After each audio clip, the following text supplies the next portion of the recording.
Art Challenge. Today we're going to be looking at the famous artist Piet Mondrian, and we're going to be making something like this. Are you excited? Well, here is Piet Mondrian. He was a very famous Dutch artist who lived in the Netherlands, and he was a very famous 20th century artist. So he lived around about 100 years ago, and he was very well known for his abstract art, and he coined the phrase de-still. De-still was a particular kind of abstract art where he would use lots of bold colours, and these bold colours we're going to look at more. Here are some examples of his artworks. One of his most famous paintings was called Broadway Boogie Woogie, and Broadway Boogie Woogie was inspired by the busy nature of New York City and the music that he heard during the 1940s. And maybe you can imagine these to be like roads or streets or maybe houses if you were a bird looking down on the city. Maybe they remind you of cars zooming along the road. Here's another painting, and you notice the similarities in the style he would paint. He would use three main colours. Can we see what they are? Red, yellow and blue. They're known as primary colours. And primary colours, as well as black and white, were well used in all of Mondrian's paintings. He also used lots of lines going vertical, up and down, and horizontal, side to side. Do you see what shapes he used a lot of? That's right, we can see lots of squares, some small, some big, and rectangles. Some going vertical, some going horizontal, some big, some small. So rectangles, squares, primary colours, and those different directions he would use a lot in his work. Now, as I was saying before, Mondrian was inspired by the busy New York City and the music of the time. And this was called jazz music, and one of the styles of jazz music, people used to dance to it and have this kind of up and down movement. So you can imagine how those vertical and horizontal movements may have inspired Mondrian. And this was a dance called the Boogie Woogie. Now here is also a picture of New York City. If you look down on it, maybe you can imagine how that Broadway Boogie Woogie painting was inspired by all these squares and rectangles and those busy streets. Now, Piet Mondrian also loved architecture, and some people have even been inspired by Mondrian to make their own buildings. Can you see how this building looks a bit like Mondrian's paintings with those bold primary colours, verticals and horizontal lines? Pretty amazing. Mondrian also inspired fashion designers to make dresses like this, and even nail artists to paint their nails. Imagine getting your fingernails painted like this. That's pretty amazing. You can see the same primary colours here. Also, furniture and interior designers. These are careers that people go into, and also can be inspired by artists. So you can see the chair here was also inspired by Mondrian. All right, are you ready to make an artwork like Mondrian? Let's have a look at our materials. So to make your Mondrian inspired artwork, here are just some ideas of the kinds of materials you can use. Now, always we need a surface to work on, so a white surface, a piece of paper. It's up to you how big you want that to be. If it's a square shape or a rectangle shape, you might even have a canvas or something else you can paint or draw on. So something white. Then you can also have some coloured paper if you choose to make a collage. We've got our primary colours. Remember, our red, yellow and any kind of blue paper, also some black paper. So those primary colours and black paper for a collage. If you choose to draw it, you might want to use some coloured markers. Remember, stick to that red, yellow and blue colour scheme with our primary coloured markers, and we have a black marker. Maybe you want to do a painting. If you've got your own watercolour set or some acrylic paints, you could try just using those colours from your paint set. Or maybe you might even have some tape. Any of the primary colours plus black will do. You might have ribbon at home, something that you can use for your strips, for your vertical and horizontal lines. Now, to help you make some of those straight lines, if you've got a ruler at home, it can help if you've got something like this to do your vertical and horizontal lines. That will help you line up your different directions with your pieces. And if you've got some crayons, maybe you've got some crayons at home, you can use any of those primary colours like we mentioned before. You might have something oily, oil pastels, crayons, chalks, any of those things, but remember, stick to that yellow, red and blue colour scheme, plus your black. If you're doing any cutting, make sure you've got some scissors and some glue to stick on any of those pieces of paper. If you're doing any drawing and you want to try draw your bits and pieces first or your lines, feel free to use a lead pencil. Okay, I think we're ready to start.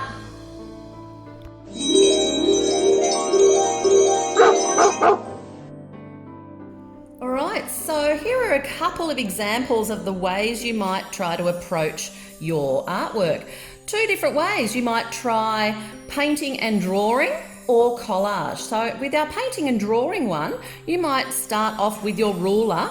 Think about where you would like to place your vertical lines. So by placing your ruler anywhere along your paper, I'm going to start up the top and maybe do a few lines with different lengths and different widths apart. So I might start there and go to the edge, and then I might go down right down here and go all the way to there. And here I might go all the way across and maybe do another one close. So you can see I've got some different vertical lines. Here I've just done 5. It's up to you how many lines you want to do. You can do it as detailed as you like. You can do lots and lots of lines, or you can keep it very simple. Then we turn our paper or our ruler the opposite direction, vertical, and now we're going to start joining up some of our lines. So I might notice that this one stops here, so I'm going to bring my ruler up to the end there and draw a line that goes all the way just up to that line there. Then I'm going to come over here and I'm going to draw a line that starts here and goes up to this one here. So you can see I've now divided up my artwork. Now I think something else might need a bit of dividing up, so I might bring my ruler over here and do another vertical one. Now I've only done 3 vertical. You might do more than that. It's up to you where you stop and start. And you can see now I've got some different rectangles. I might even just add a square in here and just do a small line. So you can see I've got a whole range of rectangles and squares, just like Mondrian, with my black outlines. Then we're going to choose which materials we're going to fill in most of those rectangles and squares. So you might try coloured marker, you might try crayon, you might have your own set of paints. I'm going to just demonstrate with some markers, remembering to try and fill in all of the space of each of those shapes and make it look as neat as you can, because we want to fill in carefully each of those separate shapes so they stand out. So I'm slowing right down when I get to those edges, and I'm going to colour all of that square in bright red. Now I want to do another red square or rectangle, but I don't want to do it next to the one I've just done. So maybe I might look down here or down here and do another red one, and so on. So you can imagine, I'm just going to quickly imagine that I've finished that one there. And so you just choose one colour at a time. So maybe you might want to do some of your red ones in different places so they're not touching. Then you pick your next primary colour and you might choose to do blue next to the red, and so on. You can imagine I'm going to fill all that in. You might even help yourself out. Sometimes I find it easy by putting a dot in the shapes where I'm going to use that colour. So I know I'm going to do blue there, maybe I could do a blue in there and over here, and maybe I might do another blue there. Then I might choose where I'm going to do my yellow.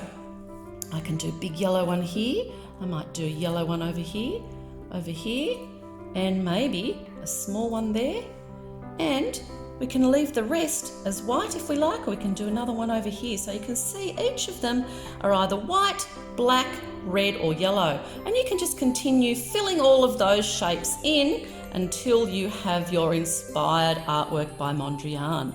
All right, I'm excited to see what you can make.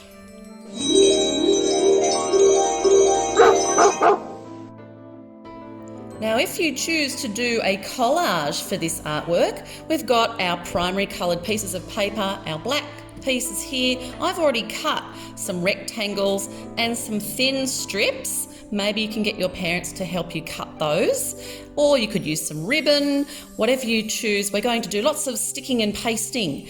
Now, instead of doing the black lines first, like we did on our last one, we're going to do the shapes first for our collage. A collage is simply when we stick everything down with lots of glue. So I'm going to put my big rectangle down first, making sure I've got lots of glue all the way around the edges, and think about where I'm going to place it. Now I might put it in the corner, I might put it that way, or I could put it vertical, I could put it in the middle. As long as the edge of the rectangle is what we call parallel. It runs in the same direction as the top or the sides of our piece of paper. So line it up wherever you are and think about where you're going to place your shape. I'm going to place mine right there, make it nice and straight and press it down. Then I might stick down another red rectangle, put some glue on it, and this time I'm going to place it in a different place on my paper. Now, because I did a horizontal one, this time I'm going to place my rectangle vertical. Remember, line it up against the sides of the paper like that. Smooth it down, pat, pat, pat, and maybe one more red piece. So you can be close to or far away. I like to make mine going in different directions and place it maybe over here this time, parallel to this one here. And then how about we start with our yellow next? So with yellow, my second colour, I can either separate it, place it away from the last colour I've done, or maybe you might want to go next to a colour that you've done. See how I'm overlapping that? Now that's okay because I'm going to use a black piece of paper later on in between those two pieces. I'm going to use another one. Now you can see all of my rectangles and squares that I've cut are different sizes. I'm going to do this one touching these two here. And this time with my other yellow piece, I'm going to run that along the edge like so. Lastly, let's get some blue onto our artwork, the third of the primary colours. I'm going to stick this one along the edge here and another blue one. It gets easier because you've already got those lines to run your black pieces and your pieces of paper against. Where would you like to put it? I'm going to put my blue one there this time, and maybe a small blue square over here. And you can keep going as much as you like. You can build up as much detail as you like. Now I've only done a few shapes just to demonstrate. Then to finish off, you can use your black tape, your black ribbon, or your strips of paper that you have cut, and you can run them along the edges and you can decide where you want to start or stop. If you don't want that to go all the way through, you can actually cut that and finish that piece there. So you can see I've gone through the middle of that one, and then you might use another shorter piece for somewhere else. Maybe you might say, okay, I like that one over here. And we can start going along all the edges of our, actually get some glue on first, I think. Along all the edges of our strips, I'm going to put one that goes all the way through. And you can see how, if that's a little bit long, I can just cut that off there.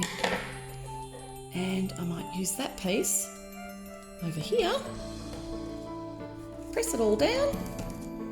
And how about we get some glue on another piece? And you can see how I'm just slowly filling up all those lines. Now I might just want to finish that one here this time. And trim that little bit off there. So all your shapes will eventually be outlined with black lines. I think I might do one over here. So eventually, let's just imagine that I have completely outlined everything, added lots of vertical and horizontal lines. I might do another one, use that over here, cut that off there, or you could go straight through the middle of the yellow. It's entirely up to you. So you can see how I'm slowly building up all the lines. Eventually you can decide where you want to place them until you have finished your artwork. And you'll have an inspired artwork by Mondrian done in a collage technique. Away you go. Okay everyone, so when you have finished making that amazing Mondrian inspired artwork, let's see if you can make us a 1-minute video clip with your finished artwork.